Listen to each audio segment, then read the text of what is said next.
একুশে টেলিভিশন যারা দখল করেছিল প্রত্যেকের বিরুদ্ধে আইনগত ব্যবস্থা নেওয়া হবে বলে জানান একুশে টেলিভিশনের চেয়ারম্যান ও সিইও আব্দুস সালাম। দুপুরে রাজধানীর কারওয়ান বাজারে একুশে টেলিভিশন ভবনে ইটিভির ২৫ বছর পূর্তি উপলক্ষে সংবাদ সম্মেলনে এসব কথা বলেন তিনি। দেশের কৃষ্টি ও সংস্কৃতি তুলে ধরতে নতুন অনুষ্ঠানের সাথে পুরনো অনুষ্ঠানগুলো ফিরিয়ে আনার কার্যক্রম চলছে চ্যানেলটিতে বলেও জানান আব্দুস সালাম। বাংলা নববর্ষ আর ইটিভির জন্মদিন মিলে এক জমকালো উৎসবের আয়োজন করেছে প্রতিষ্ঠানটি। ৩ দিনব্যাপী বিশেষ অনুষ্ঠান ছাড়াও ১৪ এপ্রিল দিনব্যাপী কারওয়ান বাজারের পেট্রো বাংলার সামনে মেলা, কনসার্ট সহ দেশজ সংস্কৃতির আয়োজন করা হবে বলেও জানানো হয় সংবাদ সম্মেলনে।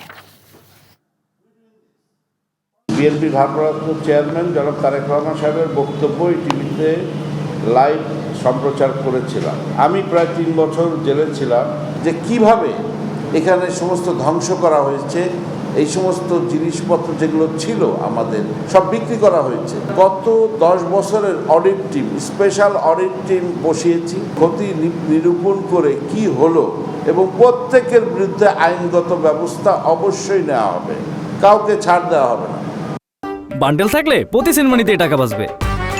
বিকাশ সেনমানি বান্ডেল কিনে জিতুন প্রতি লেনদেনে।